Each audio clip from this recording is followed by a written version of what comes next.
right, 7th graders, today I'm going to talk to you about the endocrine system of the human body.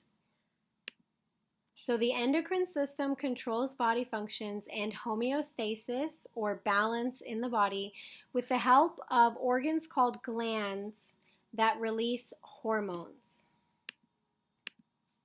So let's look at some of this terminology. So glands are the organs of the endocrine system that release the products or hormones into the bloodstream.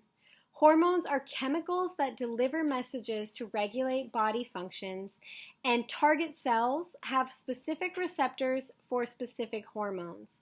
So the glands send the hormones to the target cells. And here's a picture that shows how the secreting cell can send the little blue dot, which is a hormone, only to its receptor on its target cell. The cell on the bottom with no receptors will not be able to receive that hormone because it does not have the receptors.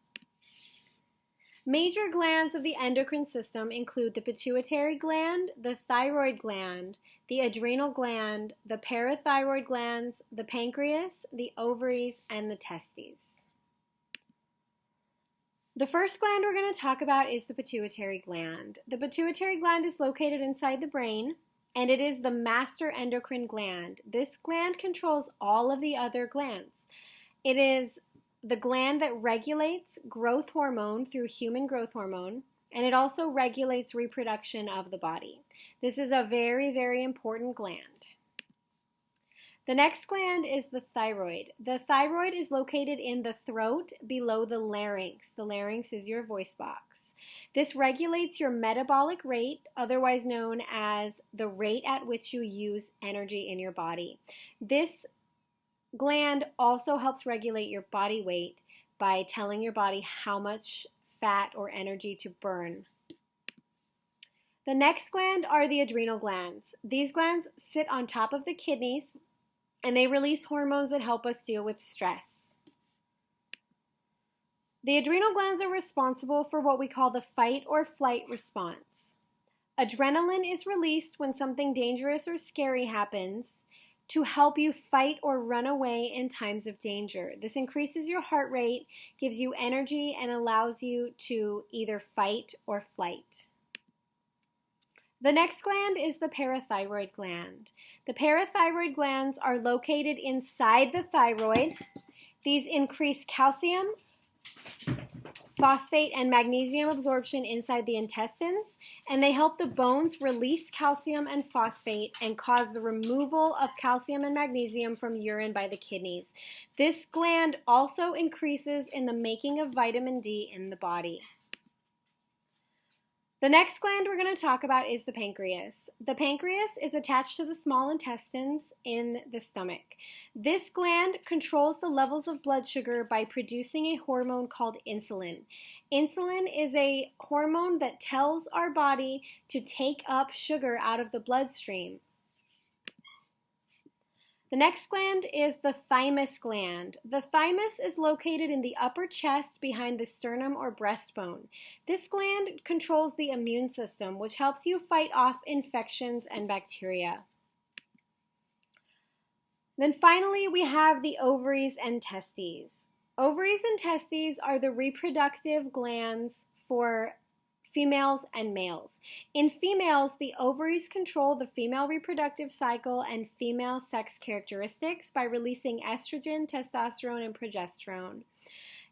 In males, the testes control male sexual characteristics and the production of sperm, and they release testosterone and estrogen.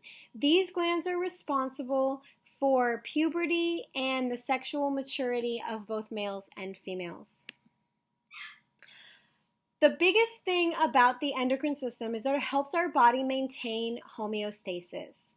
Homeostasis is a fancy word for how a living organism regulates its internal environment and keeps stable.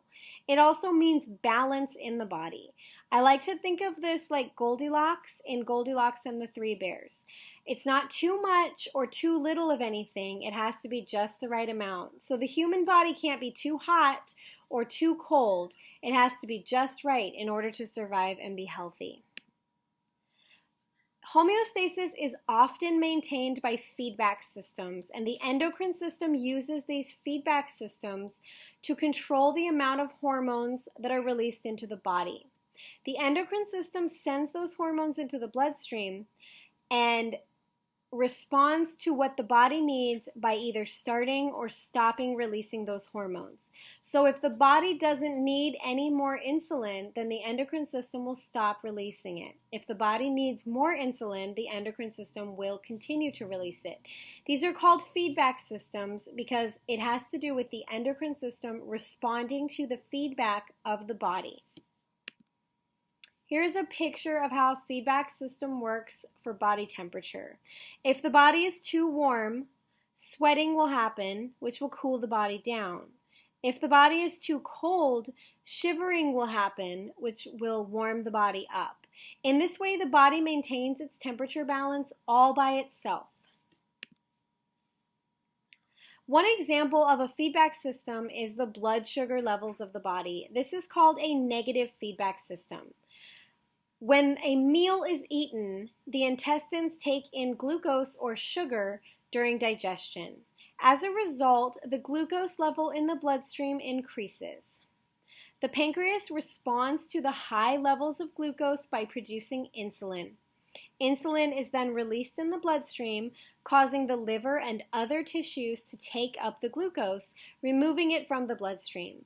In this way, the endocrine system responds to the body to remove excess amounts of glucose from the bloodstream after eating.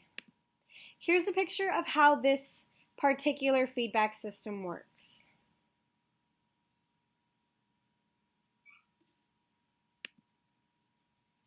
Thank you guys for listening. I hope you know a little bit more about the endocrine system now.